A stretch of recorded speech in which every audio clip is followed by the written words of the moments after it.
Warahmatullahi taala wabarakatuh. Alhamdulillah.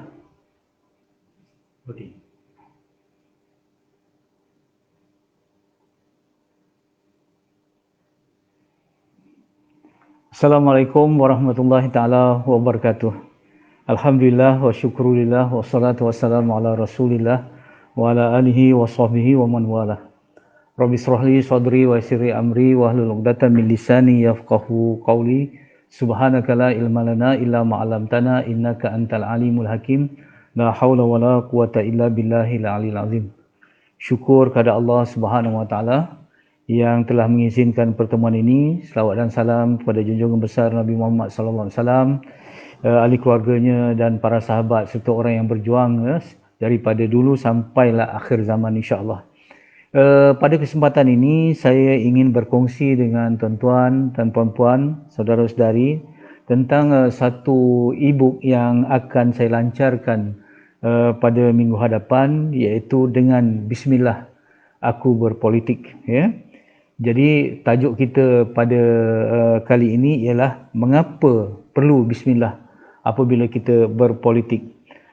Apabila saya mewar-warkan dan mula meletakkan sedutan-sedutan sedikit ya dalam Facebook saya tentang buku ini, ada yang bertanya dan ada yang memberi respon mengapa perlu ada buku tentang politik Islam. Sedangkan siasah ataupun politik sudah disentuh oleh ulama-ulama besar yang ilmunya melaut lebih hebat daripada saya yang kerdil ini, seperti mana Dr. Yusuf Qaradawi, Syahid Dr. Sa'id Ramadan Al-Buti, begitu Said Hawa dan sebagainya sudah menyentuh soal-soal politik. Mengapa saya yang bukan ulama, bukan pakar ini, hanya seorang penulis yang kecil dan kerdil, berani menulis ataupun cuba menulis suatu yang bersifat besar dan berat seperti soal politik. Lebih-lebih lagi keadaan politik di Malaysia sekarang begitu menjadi perhatian, begitu menjadi satu tumpuan yang banyak insiden peristiwa yang memerlukan ataupun menimbulkan tanda tanya bagaimanakah seharusnya kita bersikap. Saya bukan merujuk kepada pemerintah, bukan merujuk kepada orang-orang politik, tetapi saya merujuk kepada marhain ataupun orang yang seperti mana saya, orang awam seperti mana saya, apabila berdepan dengan soal-soal politik yang begitu rencam, yang begitu kompleks sifatnya. Baik, apabila saya ditanya kenapa buku ini ditulis, saya akan menjawab dengan sebuah cerita, dengan satu cerita. Cerita yang berlaku kepada Imam Malik rahimahullah ta'ala, seorang imam besar, imam mazhab kita, iaitu Imam Malik rahimahullah ta'ala. Pada satu ketika dia menyatakan hasrat untuk menulis sebuah kitab yang dinamakan Muwatta'. Muwatta' ini artinya yang dipersetujui, iaitu yang memuatkan hadis-hadis ya tentang hukum, tentang perkara-perkara yang berlaku di dalam masyarakat yang berkaitan supaya dapat dirujuk kepada hadis yang akan ditulisnya. Apabila Imam Malik menyatakan hasratnya, maka ada orang yang di sekelilingnya, ya, sama ada ulama-ulama yang menjadi temannya ataupun murid-murid yang berada di sekelilingnya, bertanya kepada Imam Malik, apa gunanya ditulis sebuah kitab Muwatta', kerana sebelum itu sudah ada kitab-kitab Muwatta' yang lain, ada kitab-kitab Muwatta' yang lain, ya, maksudnya sudah ada kitab-kitab yang seumpamanya. Jadi Imam Malik dia menjawab bahawa hanya keikhlasan yang akan berkekalan. Dia tak jawab panjang, dia kata hanya keikhlasan yang akan berkekalan. Jadi apabila dia menjawab, dia terus berusaha untuk menulis kitab Muwatta' ni. Bayangkan Imam Malik menghafal di luar kepala 100,000 hadis, 100,000 hadis, hafal dengan matan dan sanadnya. Tapi dia menyaring jadi 10,000, kemudian jadi 5,000 dan akhirnya ada lebih kurang 1,700 hadis saja yang dimuat dalam kitab Muwatta'nya. Ya, begitu teliti, ya, sama ada di sudut rohaniahnya, sama ada di sudut keintelektualannya, sama ada di sudut integritinya, sama ada di sudut kompetensinya. Imam Malik telah bersepadu untuk menghasilkan kitab Muwatta'. Dan benarlah apa yang dikatakan oleh beliau rahimahullah taala. Sehingga kini apabila orang menyebut tentang kitab Muwatta, orang hanya merujuk kepada kitab Muwatta yang ditulis oleh Imam Malik. Artinya benar seperti mana yang dikatakan, keikhlasan itulah yang akan berkekalan. Ya, saya seorang insan kerdil, bukan Imam Malik, tetapi saya cuba mengikhlaskan diri, cuba mengikut jejak langkah para ulama ini supaya saya ada sedikit sumbangan untuk memberi satu kedinginan ataupun satu ketenangan kepada suasana politik Malaysia yang sedang bergolak ini.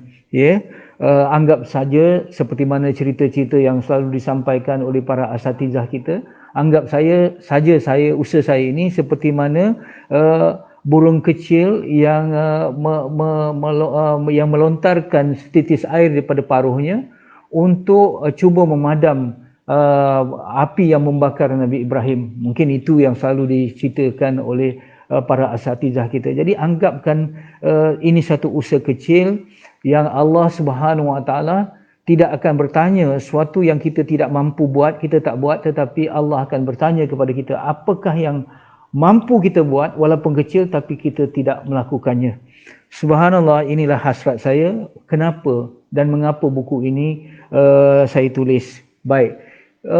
Mungkin pada saya ada 9 kesalahan sebagai analogi, ya. Mungkin pada saya ada 9 kesalahan, satu saja yang benar, dan orang lain mungkin ada 9 yang benar, hanya ada satu kesalahan.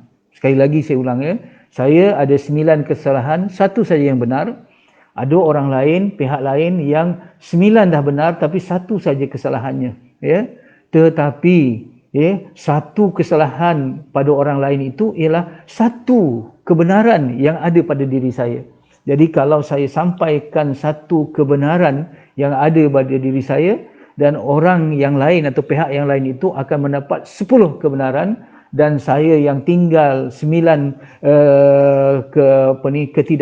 yang tidak benar ini boleh belajar daripada 9 yang benar bagi pihak dia. Ini yang dikatakan perkongsian ta'awun, ataupun kita berta'awun, bekerjasama dalam soal-soal kebaikan dan juga soal ketakwaan. Ini saja, ya. Jadi saya bukanlah mengakui apa yang saya telah hasilkan nanti akan dilancarkan pada minggu hadapan suatu yang sangat sempurna, tidak, tetapi saya ingin menyumbangkan sedikit untuk umat bagi menyempurnakan apa yang telah ada atau apa yang telah dipraktikkan oleh para ulama, ya, insya-Allah. Baik, pendekatan saya pilih ialah dengan bismillah aku berpolitik. Maksudnya kenapa dengan bismillah kita perlu politik? Saya cuba melihat, meneropong ataupun menjurus sudut pandang untuk menganalisa soal politik ini dari sudut kacamata pendakwah. Sekali lagi saya tegaskan, siasah daripada kacamata pendakwah. Maksudnya persoalan siasah ataupun politik, ya, yang telah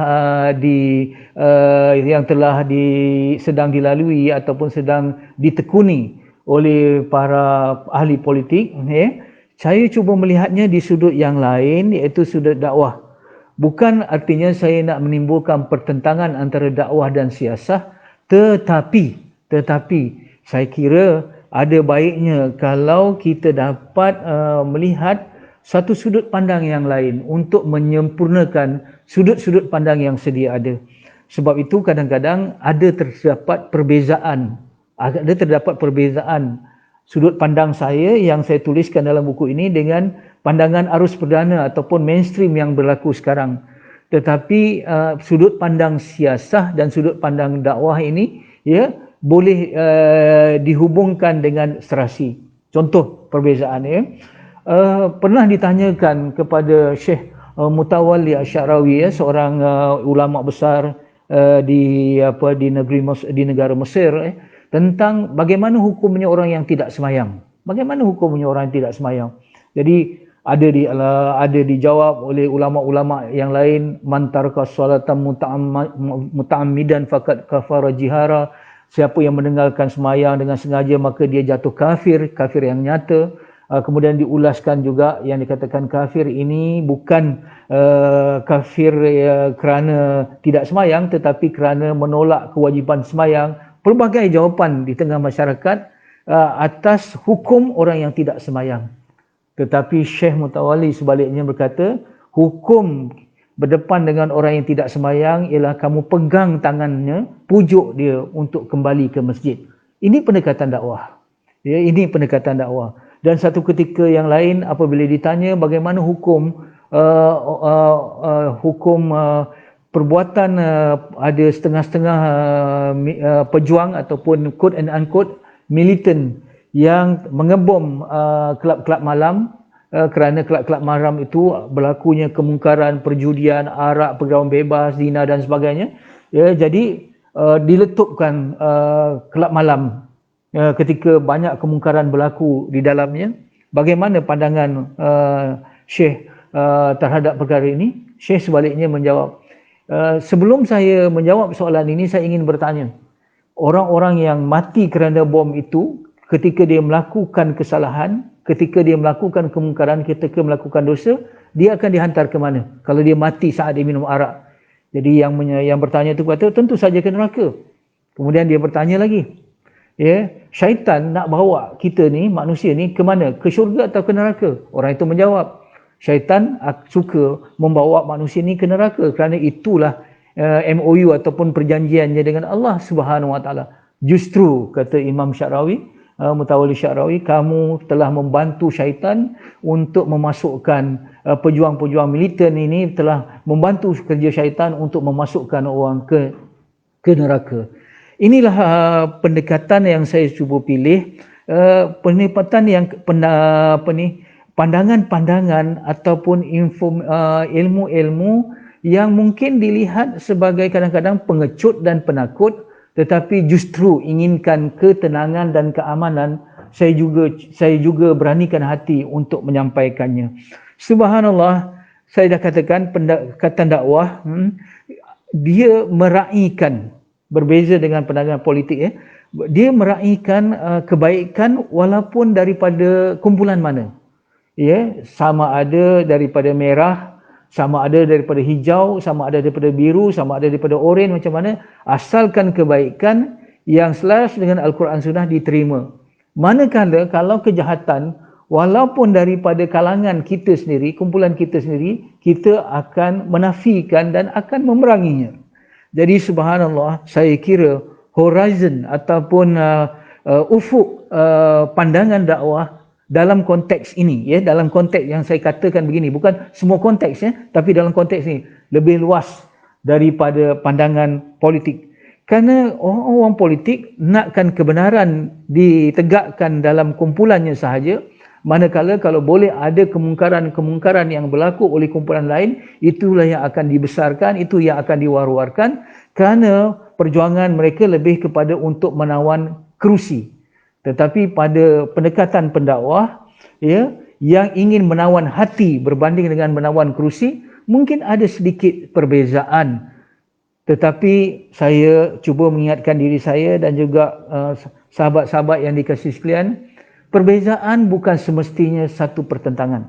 Sekali lagi saya tegaskan, perbezaan bukan semestinya satu pertentangan. Perbezaan hanya kita melihat satu sudut pandang yang lain dan orang lain ada sudut pandang yang lain. Masing-masing manusia, selagi dia manusia, dia mempunyai titik buta. Mungkin apa yang jelas pada saya tidak jelas pada tuan-tuan, apa yang jelas pada tuan-tuan juga tidak jelas pada saya. Jadi dengan kita menggabungkan, dengan kita berlapang dada, meraihkan perbezaan, bukan saja admit the difference, tetapi kita celebrate the difference.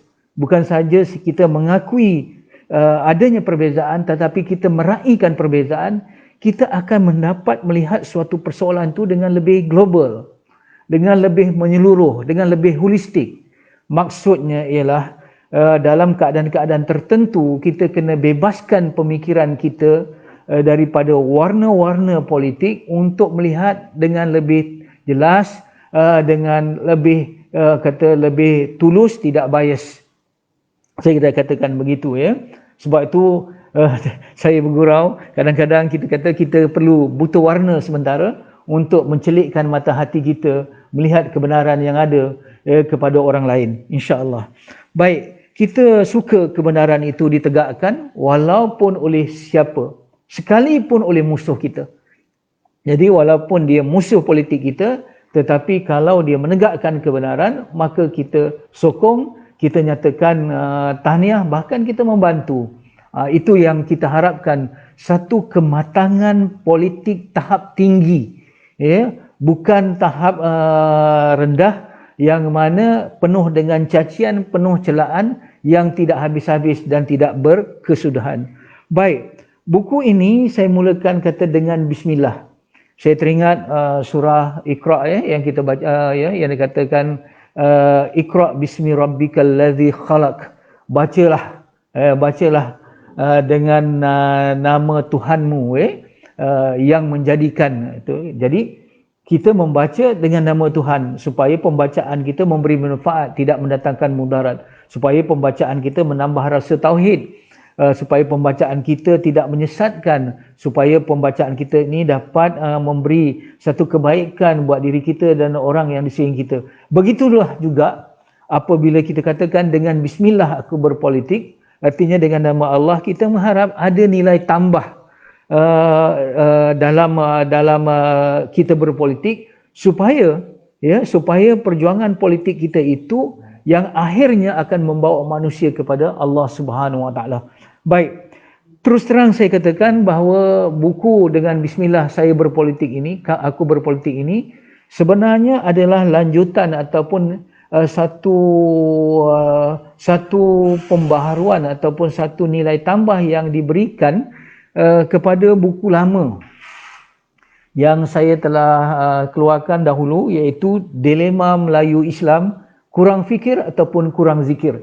Jadi buku ini saya kekalkan pandangan-pandangan saya walaupun sudah ada perubahan misal kata, tetapi yang berubah hanya pelakon-pelakon politik, situasi ataupun kondisi sikon politik di Malaysia, tetapi prinsipnya tidak berubah. Justru saya kekalkan latarnya, keadaannya ataupun tokoh-tokoh yang saya sebutkan. Misal kata saya ada menyebut tentang Pak Allah, saya ada menyebut tentang Dr. Mahathir dalam buku ini atas pandangan saya waktu itu.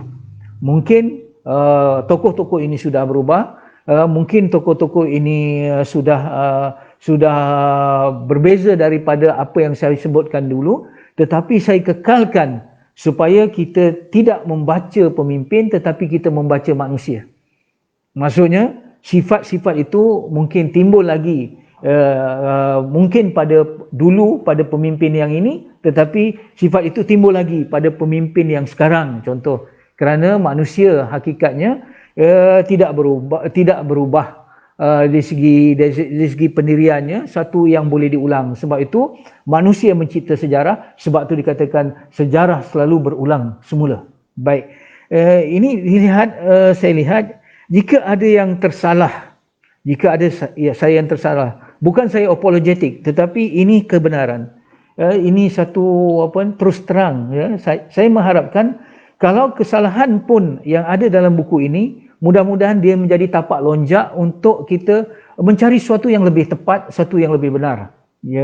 Kalau pun saya lihat ada perkara-perkara yang di dalam perhatian saya, parti-parti politik berubah.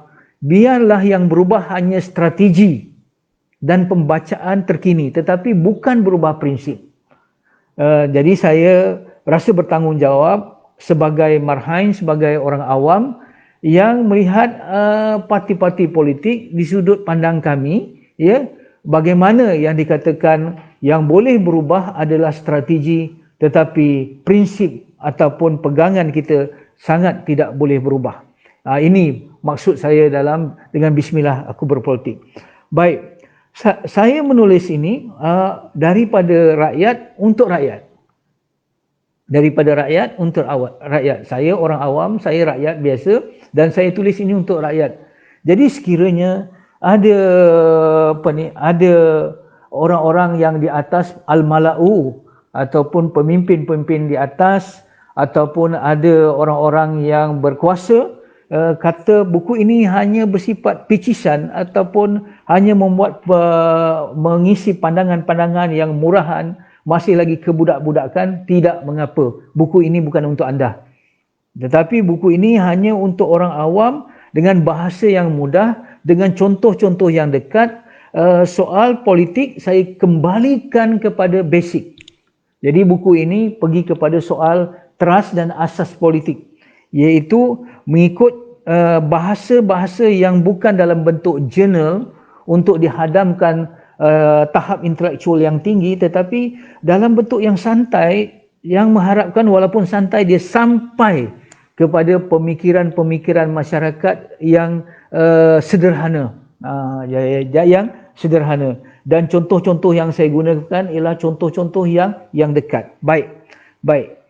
Sebagai perhatian sedikit, apakah tujuan kita berpolitik? Ini perkara yang pertama. Apakah tujuan ataupun niat ataupun qasad kita dalam berpolitik?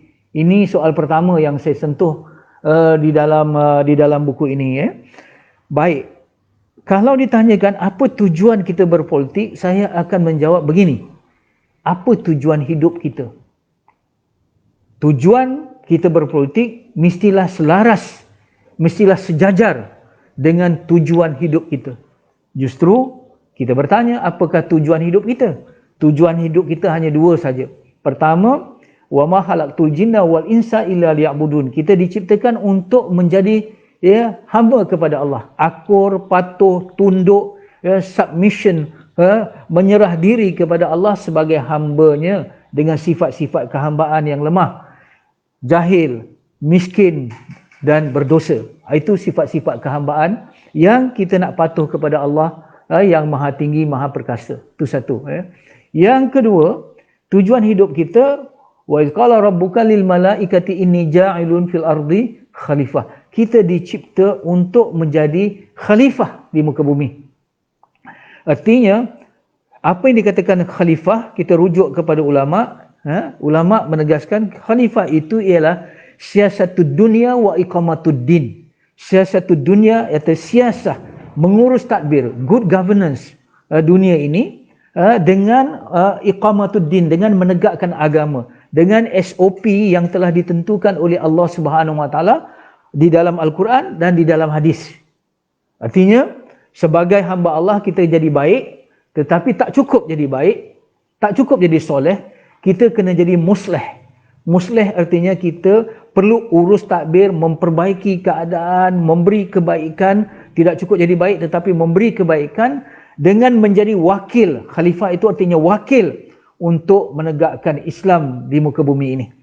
Jadi kalau begitu, khalifah dan juga hamba Allah tadi, dua tugas ini, inilah tujuan kita. Inilah tujuan kita untuk kita berpolitik. Jadi kita berpolitik adalah, perkataan politik itu siasah, good governance, atau mengurus, mentadbir, memimpin manusia. Supaya manusia ini menjadi hamba Allah yang baik. Pada masa yang sama kita nak bawa manusia ini menjadi khalifah yang memberi kebaikan kepada orang lain. Ini matlamat akhir sebuah politik. Satu politik Islam yang kita katakan. Jadi sebab itu soal-soal hati, soal-soal iman, soal-soal keyakinan mesti diperjuangkan oleh ahli politik. Kerana dengan keimanan kita bawa manusia ini kepada hamba Allah. Dengan subhanallah, dengan keimanan juga kita perlu bawa manusia untuk menjadi khalifah yang memberi kebaikan kepada orang lain. Jadi soal kerusi penting, tapi soal hati jauh lebih penting. Kerana kerusi hanya alat semata-mata, kuasa hanya alat semata-mata, kuasa untuk menegakkan agama, tapi kalau kuasa tidak dapat digunakan untuk menegakkan agama, maka kuasa itu bukan kita terikat pada satu alat semata-mata. Ada banyak alat. Matlamat ada satu, tetapi alat ada pelbagai. Sebab itu ketika saya meneliti bagaimana perjuangan untuk politik untuk menjadi hamba Allah dan menjadi khalifah di dalam sirah, dalam sejarah Islam, kita lihat di sana ada zaman Rasulullah sallallahu alaihi wasallam, kemudian ada zaman Khulafa Ar-Rasyidin, kemudian ada zaman monarki, ya, ataupun kesultanan Bani Umayyah dan juga Bani Abbasiyah. Begitu juga monarki kesultanan oleh Bani Utsmaniyah Turki. Begitu juga di kalangan yang menaikkan Sultan Salahuddin Al-Ayyubi. Begitu juga sekarang ada politik yang bercorak demokrasi, sama ada demokrasi berparlimen dan berperlembagaan Malaysia, ataupun demokrasi yang bertarak di publik, ataupun yang tahap beraja. Subhanallah, tidak ada suatu yang mutlak dalam urusan politik. Sistem yang mutlak tidak ada. Boleh jadi dalam soal ini, dalam keadaan macam ini, di Malaysia kita ada demokrasi berparlimen secara ini, begitu juga di Turki, bisa kata di negara-negara di Algeria, ataupun kalau kita lihat di negara-negara lain ada sistem beraja dan sebagainya. Subhanallah, itu yang dikatakan sistem ini hanya pendekatan. Tetapi yang paling utama ialah apa matlamatnya, tujuannya. Sama ada dia monarki ke, sama ada demokrasi berparlimen, ataupun secara republik ke ataupun, tapi hasil akhir, outcome dia yang diharapkan ialah tertegaknya manusia yang jadi hamba Allah yang soleh, dan juga manusia yang menjadi khalifah yang musleh, ya, yang dengannya kita harap, ya, dapat membangunkan negara, ya, negara ataupun dunia. Sekarang negara-negara kita negara-negara bangsa yang dicipta oleh penjajah. Jadi kita negara ini dulu tidak, kita negara bertarak khalifah misal kata. Tetapi apapun, mesti negara itu ada cirinya. Baldatun thayyibatun warabun ghafur. Baldatun thayyibatun warabun ghafur maksudnya negara yang aman. Ini aman. Aman bila jadi hamba Allah dan jadi khalifah. Mindset setiap orang untuk memberi kebaikan kepada orang lain. Mindset semua orang untuk memberi kasih sayang, keharmonian, manfaat kepada orang lain. Ini aman. Kemudian makmur. Makmur ialah pembangunan fizikal dan material yang tinggi, yang gagah. Kita tidak hanya membangunkan pembangunan rohani, tetapi Islam memberi ruang yang luas untuk membangunkan pembangunan material dan juga pembangunan fizikal. Sebab itu yang dilantik menjadi khalifah bukan malaikat. Malaikat tidak ada nafsu, tidak ada cita rasa untuk membangunkan material dan fizikal kerana dia tercipta daripada cahaya. Tetapi manusia itulah yang dituntut menjadi khalifah untuk mendirikan pembangunan fizikal dan material tanpa meminggirkan pembangunan rohani. Dengan asas dan teras pembangunan rohani. Jadi pembangunan rohani, manusia yang baik ini menjadi dasarnya. Pembangunan material dan fizikal ni berada di atas bangunan yang kukuh tadi. Jadi ini yang dan akhirnya warabbun ghafur. Artinya semua rakyat di dalam negara itu mendapat keampunan daripada Allah. Kenapa keampunan daripada Allah penting di dunia? Kerana keampunan daripada Allah inilah yang menjadi bekal untuk selamat di akhirat. Jadi ingat, pemimpin-pemimpin politik, tak kiralah anda daripada mana, tanggungjawab anda bukan hanya saya tegaskan di sini, ya, bukan hanya menyelamatkan manusia daripada kemiskinan, bukan hanya membawa manusia untuk selamat daripada penyakit COVID-19 dan sebagainya. Ini tanggungjawab anda. Bukan saja anda meninggikan taraf hidup, pendapatan per kapita supaya negara sampai ke negara maju, tetapi pemimpin bertanggungjawab untuk menyelamatkan rakyatnya daripada api neraka di sisi Allah Subhanahu Wa Taala. Ini matlamat politik Islam.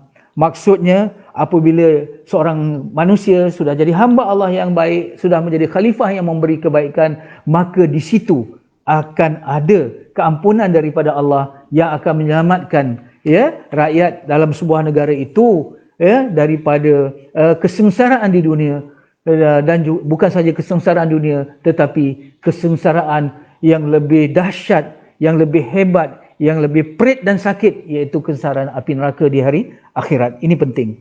Jadi ini tujuan kita berpolitik. Jadi dalam buku ini, insya-Allah saya akan menyentuh tentang bagaimana step-step ataupun langkah-langkah politik boleh dijadikan ibadah dan sebagai tanggungjawab sebagai khalifah. Ada 6 step. Ada 6 langkah yang bermula daripada niat kita berpolitik, bermula daripada politik itu sendiri, dan saya akan mengulas lebih lanjut tentang bagaimana dalam Islam tidak ada yang dikatakan niat yang baik tapi dilaksanakan dengan cara yang tidak baik. Tidak.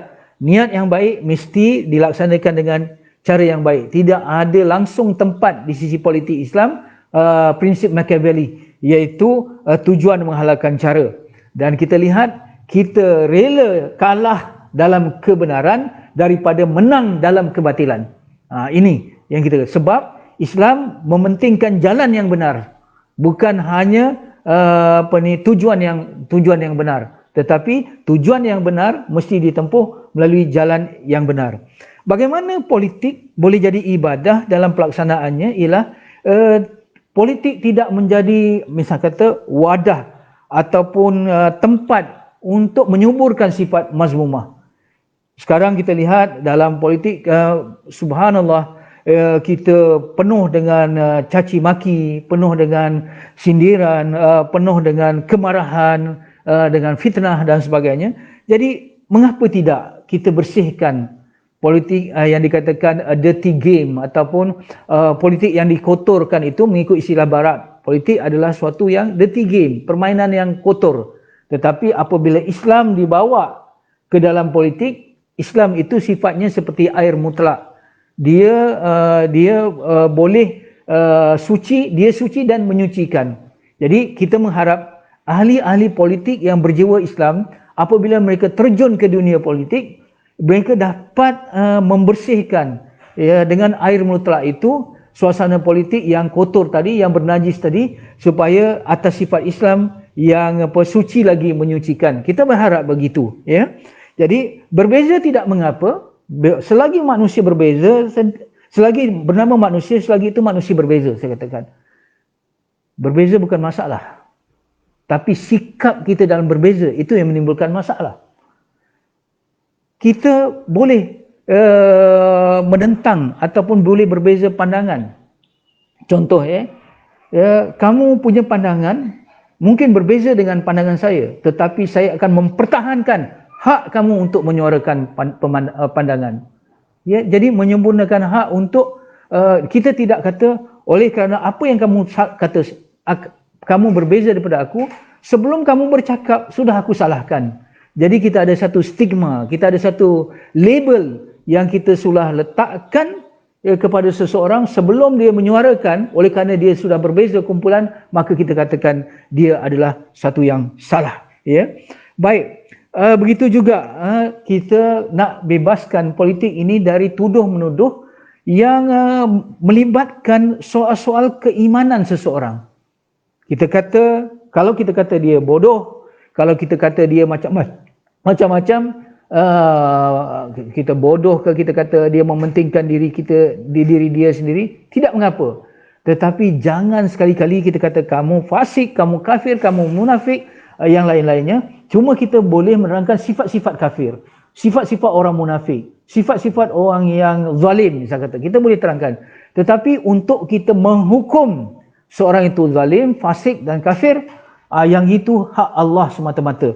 Jadi di sinilah saya cuba membawa pendekatan dakwah, iaitu biarlah kita bersalah kerana tidak menghukum daripada kita salah menjatuhkan hukuman. Sekali lagi saya tegaskan, ya, biarlah kita tersalah kerana tidak menghukum daripada kita salah dalam menjatuhkan hukuman, ya, kerana itu hak Allah. Misal kata, kalau kita kata orang tu kafir, orang tu munafik, ya, Allah saja yang tahu hati dia dengan hati dia yang sebenar. Jadi kalau dia memang munafik, kita tak kata dia munafik, salah. Tetapi itu lebih baik daripada kita kata dia munafik, sedangkan di sisi Allah dia tidak munafik, dia tidak kafir. Maka yang itu berpulang kepada kita. Jadi inilah sifat kita. Subhanallah. Sebab itu saya katakan dalam buku ini, saya kata saya menulisnya bukan untuk menyuluh dan menghukum yang ini hitam ataupun yang ini putih, tetapi cukuplah sekadar kita menyuluh, anda sendirilah yang memberi jawapan bahawa ini hitam ataupun ini putih. Saya rasa itu saja yang dapat saya kongsikan sekedarnya terhadap buku yang saya akan insya-Allah akan lancarkan pada minggu hadapan, iaitu dengan bismillah aku berpolitik, dan insya-Allah saya akan tampilkan dengan buku-buku yang lain, dan juga ada hadiah istimewa yang menunggu bagi mereka yang insya-Allah sudi berkongsi pengalaman. Bukan soal komersial yang menjadi pertaruhan saya, tetapi apa yang saya lebih pentingkan ialah saya hendak ataupun saya inginkan, saya impikan bahawa sedikit sumbangan yang daripada saya yang daif, kerdil dan jahil ini untuk melihat suasana yang aman damai berlaku semula di dalam masyarakat kita. Saya ingin melihat orang Melayu Islam di negara Malaysia ini bersatu bahu-membahu, meraihkan perbezaan dengan baik dan dapat mengatasi ke perbezaan dan juga pertentangan masing-masing dengan suasana yang aman damai. Saya dah katakan tadi, berbeza bukan masalah, tetapi sikap kita dalam berbeza itu yang selalunya menimbulkan masalah. Selagi kita tidak ada kepentingan, selagi itu kita dapat memahami orang lain. Selagi Allah yang satu menjadi tujuan, insya-Allah kita akan mudah bersatu. Insya-Allah, seperti mana air yang dicincang tidak akan putus. Selagi kita beriman, selagi kita mengakui orang yang kita menjadi lawan kita iaitu Islam, mereka berhak untuk diberi kasih sayang, mereka berhak untuk mendapat penghormatan dan salam daripada kita. Sekian, wabillahi wallahu alam. Assalamualaikum warahmatullahi taala wabarakatuh.